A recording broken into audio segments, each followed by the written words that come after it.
ಕರ್ನಾಟಕ ರಾಜ್ಯದ ಮಾರ್ಚ್ 6ನೇ ತಾರೀಕು ಕರ್ನಾಟಕ ವಿಧಾನಸಭೆಯಲ್ಲಿ ಮಾನ್ಯ ಮುಖ್ಯಮಂತ್ರಿ ಸಿದ್ದರಾಮಯ್ಯನವರು ತನ್ನ 17ನೇ ಬಜೆಟ್ ಅನ್ನು ಮಂಡಿಸಲಿದ್ದಾರೆ. ಈಗ ಬಜೆಟ್ನ ಪ್ರಿಪರೇಷನ್ ನಡೀತಾ ಇದೆ. Social democratic party of India ಅನ್ನುವಂಥ ಒಂದು ಜವಾಬ್ದಾರಿಯುತ ಪ್ರತಿಪಕ್ಷವಾಗಿ ನಮಗೆ ಜನರ ಪರವಾದಂತಹ ಒಂದು ಕಾಳಜಿ ಇದೆ, ಶೋಷಿತರ ಪರವಾದಂತಹ ಕಾಳಜಿ ಇದೆ.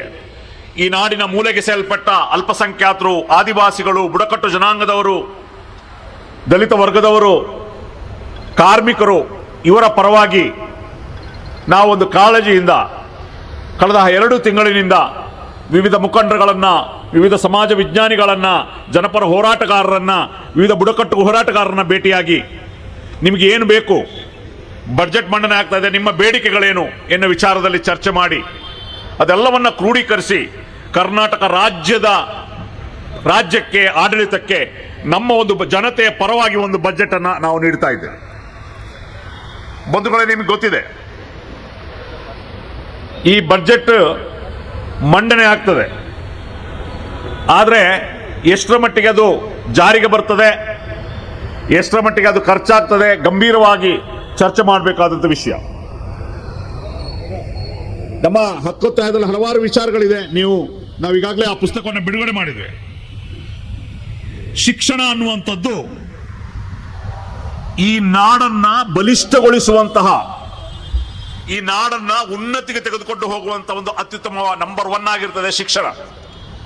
ಕಳೆದ ಬಾರಿ ಏನು ಕರ್ನಾಟಕ ರಾಜ್ಯದಲ್ಲಿ ಬಜೆಟ್ ಅನ್ನು ಇಟ್ಟಿದ್ರು, ರಾಷ್ಟ್ರೀಯ ಆವರೇಜ್ 15% ಇದ್ರೆ ಕಳೆದ ವರ್ಷ ಇಲ್ಲಿ ಹಂಚಿಕೆ ಮಾಡಿದ್ದು 10ರಿಂದ 11% ಮಾತ್ರ. ಶಿಕ್ಷಣ ಅನ್ನುವಂಥದ್ದು ನಮ್ಮ ಪಿಲ್ಲರ್. ಶಿಕ್ಷಣದಿಂದ ಎಲ್ಲ ಅಭಿವೃದ್ಧಿ ಆಗ್ತದೆ, ಸಾಮಾಜಿಕವಾಗಿ, ಆರ್ಥಿಕವಾಗಿ ವಿಚಾರಗಳು ಅಭಿವೃದ್ಧಿ ಆಗ್ತದೆ, ನಮ್ಮ ಸಂಪನ್ಮೂಲ ಅಭಿವೃದ್ಧಿ ಆಗ್ತದೆ. ಅದಕ್ಕೆ ಹೆಚ್ಚು ಒತ್ತು ಕೊಡಬೇಕು. ಹಾಗಾಗಿ ಈ ಬಾರಿ ಶಿಕ್ಷಣ ಕ್ಷೇತ್ರಕ್ಕೆ ಒಟ್ಟು ಬಜೆಟ್ನಲ್ಲಿ 20% ಮೀಸಲಿಡಿ ಎನ್ನುವಂತ ಒಂದು ಹಕ್ಕೊತ್ತಾಯವನ್ನ ನಾವು ಸರ್ಕಾರಕ್ಕೆ ಮಂಡಿಸ್ತಾ ಇದ್ದೇವೆ. ಅದೇ ರೀತಿ ಇವತ್ತು ಸರ್ಕಾರಿ ಶಾಲೆಗಳನ್ನು ಮುಚ್ಚಲಾಗ್ತಾ ಇದೆ. ಪ್ರೈವೇಟ್ ಕಾಲೇಜುಗಳ, ಪ್ರೈವೇಟ್ ಶಾಲೆಗಳ ಲಾಬಿಯಿಂದ ಸರ್ಕಾರಿ ಶಾಲೆಗಳು ಮುಚ್ಚಿ ಹೋಗ್ತಾ ಇದೆ. ಏನು ಕಾರಣ ಏನು ಅಂದ್ರೆ ಯಾವುದೇ ನಿಯಂತ್ರಣವಿಲ್ಲದೆ ಪ್ರೈವೇಟ್ ಸ್ಕೂಲ್ಗಳಿಗೆ ಪರ್ಮಿಷನ್ ಕೊಡ್ತಾ ಇರೋದು, ಯಾವುದೇ ನಿಯಂತ್ರಣ ಇಲ್ಲ. ಅವರು ಬೇಕಾಬಿಟ್ಟಿ ಫೀಸು, ಅದಕ್ಕೊಂದು ಲೆಕ್ಕನೂ ಇಲ್ಲ, ಮಿತಿನೂ ಇಲ್ಲ, ಒಂದು ಕಂಟ್ರೋಲು ಇಲ್ಲ. ಶಿಕ್ಷಣ ಇಲಾಖೆ ಅನ್ನುವಂಥದ್ದು ಅದು ವೇಸ್ಟ್ ಬಾಡಿ ಆಗಿದೆ. ಬಿಒಗಳು, ಡಿಡಿಗಳು, ಸುಪ್ರೀಂ ಕೋರ್ಟ್ನ, ಹೈಕೋರ್ಟ್ನ ಆದೇಶಗಳಿದ್ರು ಕೂಡ ಅದು ಯಾವುದು ಜಾರಿ ಆಗ್ತಾ ಇಲ್ಲ.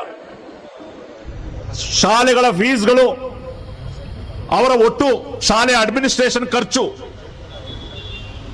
ಅದು ಹಾಕಿ ಅವರಿಗೆ 15% ಪ್ರಾಫಿಟ್ ಹಾಕಿ ಡಿವೈಡೆಡ್ ಬೈ ಎಷ್ಟು ಸ್ಟೂಡೆಂಟ್ ಇದ್ದಾರೆ ಅದನ್ನ ನೋಡಿ ಕೊಡಬೇಕಾಗ್ತದೆ ಅವರು.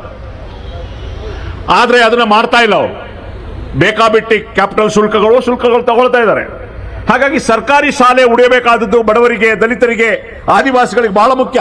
ಯಾಕಂದ್ರೆ 1 ಲಕ್ಷ, 2 ಲಕ್ಷ, 10 ಲಕ್ಷ ಫೀಸ್ ಕೊಟ್ಟು ಹೋಗ್ಲಿಕ್ಕೆ ಆಗೋದಿಲ್ಲ. ಹಾಗಾಗಿ ಸರ್ಕಾರಿ ಶಾಲೆಗಳ ಆಧುನೀಕರಣಕ್ಕೋಸ್ಕರ 10,000 ಕೋಟಿ ಮೀಸಲಿಡಬೇಕು ಅಂತ ಹೇಳಿ ನಾವು ಹೇಳ್ತಾ ಇದ್ದೇವೆ. ಅದೇ ರೀತಿ ಉರ್ದು ಮಾಧ್ಯಮ ಶಾಲೆಗಳ ಅಭಿವೃದ್ಧಿಗೂ ಕೂಡ ಕೊಡಬೇಕು ಅಂತ, ಸಾಕಷ್ಟು ಮೀಸಲಿಡಬೇಕು ಅಂತ ಹೇಳ್ತಾ ಇದ್ವಿ. ಇನ್ನು ಎರಡನೇದು, ಈ ನಾಡು ಕಂಡುಕೊಳ್ತಾ ಇರುವ ಬಹಳ ದೊಡ್ಡ ಸಮಸ್ಯೆ ಭೂಮಿ ಹಕ್ಕು ಮತ್ತು ವಸತಿ ಸಮಸ್ಯೆ. ಎಷ್ಟೋ ವರ್ಷಗಳಾಯಿತು ಭೂಮಿ ಹಕ್ಕನ್ನು ಕೊಡ್ತಾ ಇಲ್ಲ, ವಸತಿಗಳನ್ನು ಕೊಡ್ತಾ ಇಲ್ಲ. 94C ಮತ್ತು 94CCಯಲ್ಲಿ ಲಕ್ಷಾಂತರ ಜನ ಅರ್ಜಿ ಹಾಕಿ ಕಾಯ್ತಾ ಇದ್ದಾರೆ. ಹಲವು ವರ್ಷಗಳಾಯಿತು. ಆ ಬಿಜೆಪಿ ಸರ್ಕಾರದಲ್ಲೂ ಕೊಡಲಿಲ್ಲ, ಇವರು ಕೂಡ ಕೊಡಲಿಲ್ಲ. ಅದನ್ನ ಆದಷ್ಟು ಬೇಗ ಕೊಡಬೇಕು ಅನ್ನುವಂಥ ಡಿಮಾಂಡ್. ಅದಲ್ಲದೆ ಫಾರಂ ನಂಬರ್ 53, 50, 53, 57 ಜನರು, ರೈತರು, ಬಗರ್ ಹುಕುಮ್ನವರು ಅವರು ಅರ್ಜಿ ಹಾಕಿ ಕಾಯ್ತಾ ಇದ್ದಾರೆ. ಆಲ್ಮೋಸ್ಟ್ ಎಲ್ಲ ಅರ್ಜಿಗಳು ಹಾಗೆ ಪೆಂಡಿಂಗ್ ಇದೆ. ಫಾರಂ ನಂಬರ್ 57 ಅಲ್ಲಿ ನಮ್ಮ ವೇದಿಕೆಗೆ ಬಹುಜನ ಸಮಾಜ ಪಕ್ಷ ಕರ್ನಾಟಕ ಇದರ ಬಾರಸಂದ್ರ ಮುನಿಯಪ್ಪನವರು ರಾಜ್ಯಾಧ್ಯಕ್ಷರು ಆಗಮಿಸಿದ್ದಾರೆ. ಸ್ವಾಗತ ಸರ್ ತಮಗೆ. ಜೈ ಭೀಮ್ ಸರ್. ಹಾಗಾಗಿ ಈ ನಾಡು ಕಾಣುವ ಜ್ವಲಂತ ಸಮಸ್ಯೆ ಮತ್ತೆ ಭೂಮಿ ಹಕ್ಕು ಮತ್ತು ವಸತಿ ಸಮಸ್ಯೆ. ಈಗ ಏನಾಗಿದೆ, ವಸತಿ ಟಾರ್ಗೆಟ್ ಇಡ್ತಾ ಇಲ್ಲ. ಯಾವುದಾದ್ರು ಬಸವ ಯೋಜನೆ ಇರ್ಬೋದು, ಬೇರೆ ಬೇರೆ ಯೋಜನೆಗಳಲ್ಲಿ ಒಂದು ಟಾರ್ಗೆಟ್ ಇಟ್ಬಿಟ್ಟು ಅದನ್ನ ಅಚೀವ್ನೆ ಮಾಡ್ತಾ ಇಲ್ಲ. ಹಾಗಾಗಿ ನಾವು ಈ ಬಜೆಟ್ ಮೂಲಕ ಮಾನ್ಯ ಸಿದ್ದರಾಮಯ್ಯನವರಿಗೆ ಅಪೀಲ್ ಮಾಡುವಂಥದ್ದು, ಪ್ರತಿ ವರ್ಷ ಕನಿಷ್ಠ 3 ಲಕ್ಷ ಮನೆಗಳ ನಿರ್ಮಾಣ ಗುರಿ ಇಡಿ, ಕನಿಷ್ಠ ನಾವು ಹೇಳ್ತಾ ಇರೋದು ಇಡಿ. ಅದೇ ರೀತಿ ಏನು ಸಹಾಯ ಫಲಾನುಭವಿಯ ಏನು ಸಹಾಯಧನ ಇದೆ, ಈಗ ಹಿಂದುಳಿದ ವರ್ಗದವರಿಗೆ ಮತ್ತು ಅಲ್ಪಸಂಖ್ಯಾತರಿಗೆ 1.2 ಲಕ್ಷ ಇದೆ, ಅದನ್ನ ಹೆಚ್ಚಳ ಮಾಡಿ 3.5 ಲಕ್ಷಕ್ಕೆ ಹೆಚ್ಚಳ ಮಾಡಿ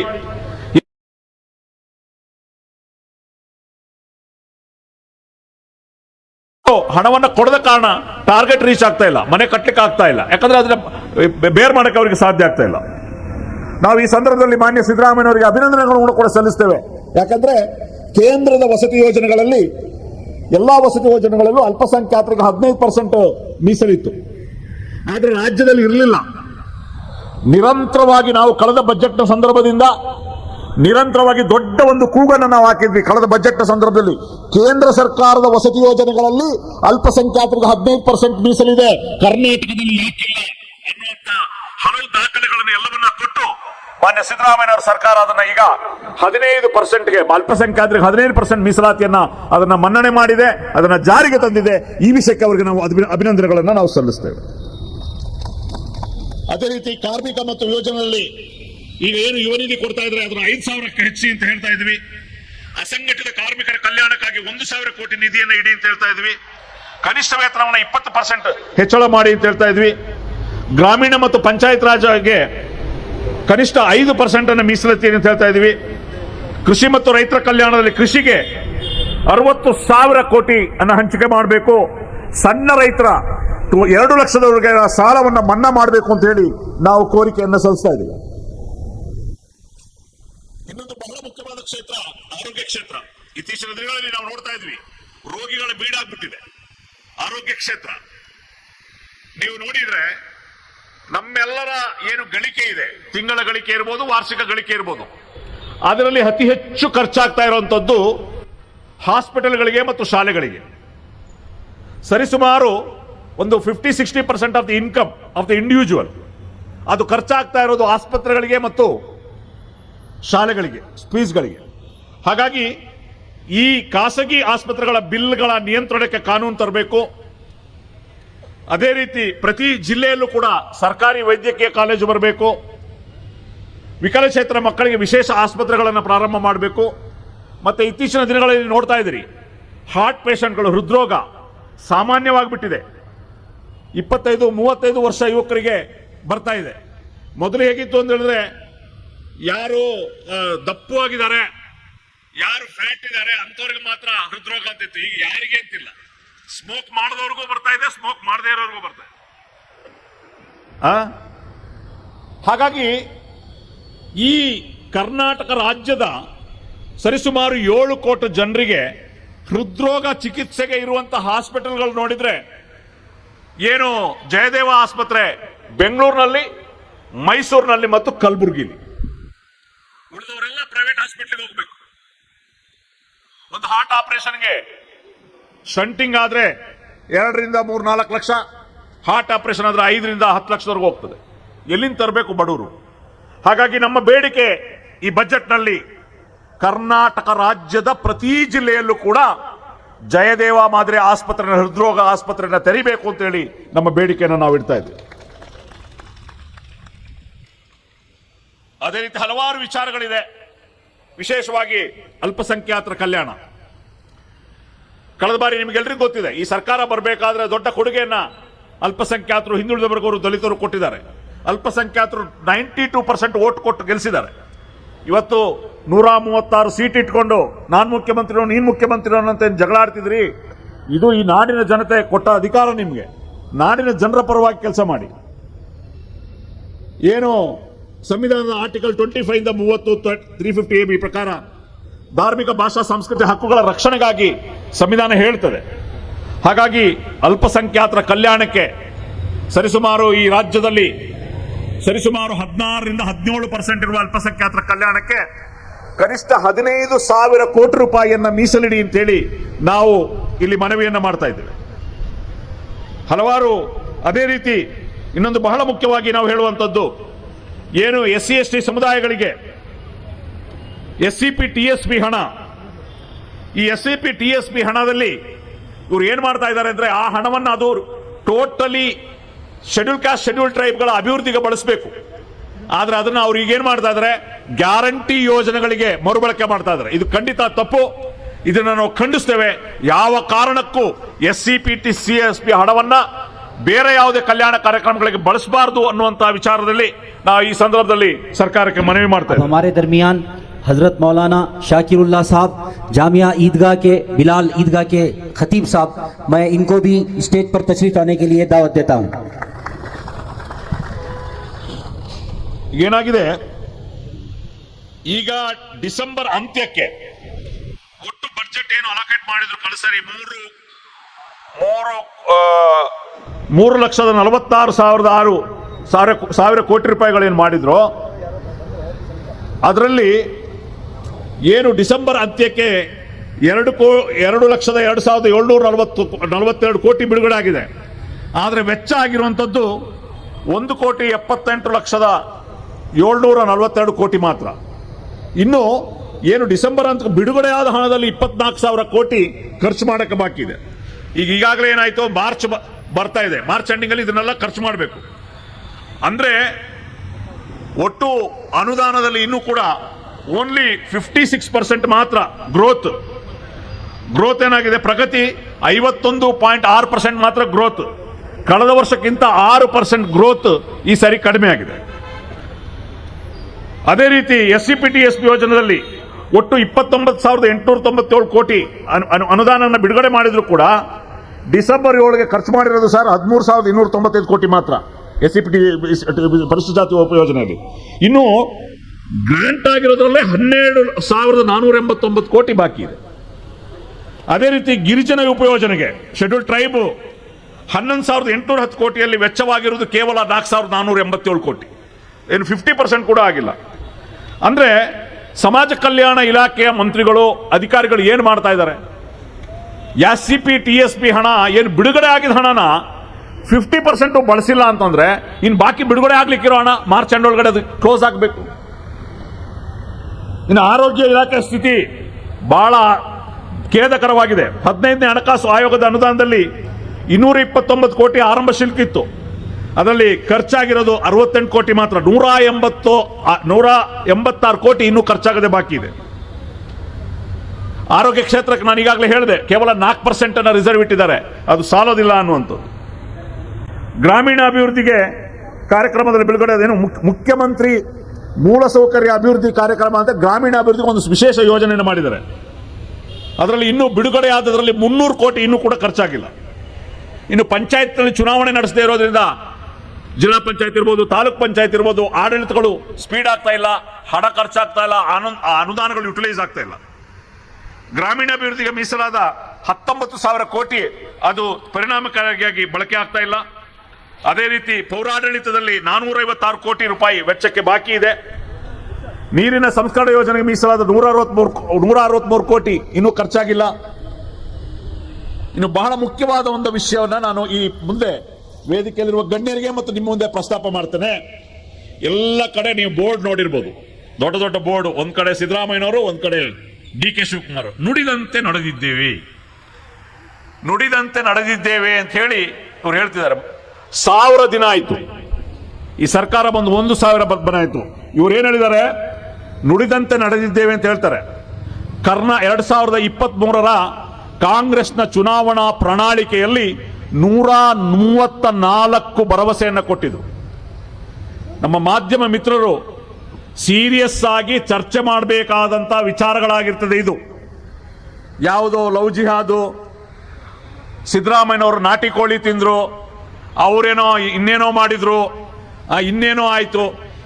ಯಾವ ಜನರಿಗೂ ಪ್ರಯೋಜನವಿಲ್ಲದ 7 ಕೋಟಿ ಜನರಿಗೆ ದ್ರೋಹ ಮಾಡ್ತಾ ಇದ್ರಿ ನೀವು. ಎಲ್ಲ ಮಾಧ್ಯಮದವ್ರಿಗೆ ನಾನು ಹೇಳೋದಿಲ್ಲ, ನಿಜವಾಗ್ಲೂ ಮಾಧ್ಯಮದವರು ಚರ್ಚೆ ಮಾಡಬೇಕಾಗಿರೋದು ಇದು. 134 ಭರವಸೆಗಳಲ್ಲಿ ಕೇವಲ 6.7% ಮಾತ್ರ ಈಡೇರಿಕೆ ಆಗಿರುವಂತದ್ದು. ಸುಮಾರು 8 ವಲಯಗಳ 134 ಭರವಸೆಗಳನ್ನು ಪರಿಶೀಲಿಸಿದಾಗ 6.7% ಮಾತ್ರ ಈಡೇರಿಕೆ ಆಗಿದೆ. ಅವರ ಭರವಸೆಗಳಲ್ಲಿ 54.5% ಪ್ರಾರಂಭವೇ ಆಗಿಲ್ಲ, ಪ್ರಣಾಳಿಕೆಯಲ್ಲಿ ಪ್ರಾರಂಭನೇ ಆಗಿಲ್ಲ. 37.3 ಪ್ರಗತಿಯಲ್ಲಿದೆ. 5 ಗ್ಯಾರಂಟಿ ಯೋಜನೆಗಳನ್ನು ಹೊರತುಪಡಿಸಿದರೆ 4 ಭರವಸೆಗಳು ಹೆಚ್ಚುವರಿಯಾಗಿ 4 ಭರವಸೆ ಈಡೇರಿಸಲಾಗಿದೆ. ನಗರಾಭಿವೃದ್ಧಿ, ಆರೋಗ್ಯ, ಆಡಳಿತ ವಲಯಗಳಲ್ಲಿ 70% ಭರವಸೆಗಳು ಇನ್ನೂ ಆರಂಭ ಆಗಿಲ್ಲ. ಶಿಕ್ಷಣ ಕ್ಷೇತ್ರದಲ್ಲಿ ಸರ್ಕಾರಿ ಶಾಲೆಗಳಲ್ಲಿ 62,000 ಶಿಕ್ಷಣ ಹುದ್ದೆಗಳು ಖಾಲಿ ಇದೆ. ಹೀಗಾಗಿ ಇಷ್ಟೆಲ್ಲ ಅನ್ಯಾಯಗಳು ಅಥವಾ ಸಮರ್ಪಕವಾಗಿ ಅನುದಾನ ಬಳಕೆ ಆಗದೆ ಇರುವಂಥದ್ದು, ಒಂದು ಗೊತ್ತು ಗುರಿ ಇಲ್ಲದೆ ಇರುವಂಥದ್ದು, ಇದನ್ನೆಲ್ಲ ಸರ್ಕಾರ ಗಂಭೀರವಾಗಿ ಪರಿಗಣಿಸಬೇಕು.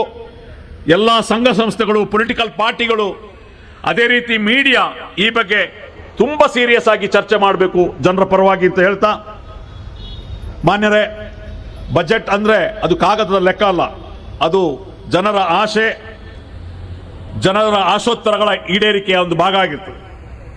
ಅನುದಾನ ಅಂತಂದ್ರೆ ಅದು ಅಂಕಿಗಳಲ್ಲ, ಅದು ಸಮಾಜದ ನ್ಯಾಯ ಆಗಿರ್ತದೆ. 24,000 ಕೋಟಿ ವೆಚ್ಚವಾಗದೆ ಬಾಕಿ ಇರುವಂಥದ್ದು ಅದು ಆಡಳಿತದ ವೈಫಲ್ಯವಾಗಿರ್ತದೆ. SC ST ಯೋಜನೆಗಳು ಕುಂಠಿತಗೊಳ್ಳುವುದು ಸಾಮಾಜಿಕ ನ್ಯಾಯದ ವಿರುದ್ಧ ಮತ್ತು ವೈಫಲ್ಯ ಆಗಿರ್ತದೆ. ಆರೋಗ್ಯ, ಶಿಕ್ಷಣ, ಗ್ರಾಮೀಣಾಭಿವೃದ್ಧಿಯ ನಿಧಾನಗತಿ ಏನಿದೆಯಲ್ಲ, ಇದು ಸರ್ಕಾರದ ಆದ್ಯತೆಯ ಪ್ರಶ್ನೆ ಎಲ್ಲಿದೆ? ನಾಟಿ ಕೋಳಿನೋ ಅಥವಾ ಜನರ ಅಭಿವೃದ್ಧಿನೋ ಅಂತೇಳಿ ಪ್ರಶ್ನೆ ಮಾಡಬೇಕಾಗ್ತದೆ. ಹಾಗಾಗಿ ನಾವು ಈ ಜನಾಗ್ರಹ ಸಭೆಯಲ್ಲಿ ಸರ್ಕಾರಕ್ಕೆ ಪ್ರಶ್ನೆ ಮಾಡುವಂಥದ್ದು,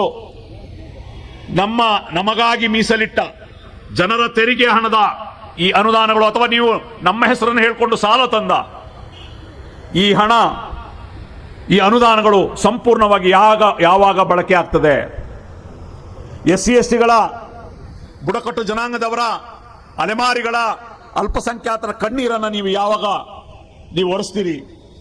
ಭರವಸೆಗಳು ಯಾವಾಗ ನಿಜ ಆಗ್ತದೆ? ಜನರ ಹಣ, ತೆರಿಗೆ ಹಣ ಅಭಿವೃದ್ಧಿಗೆ ಯಾವಾಗ ಬಳಕೆ ಆಗ್ತದೆ?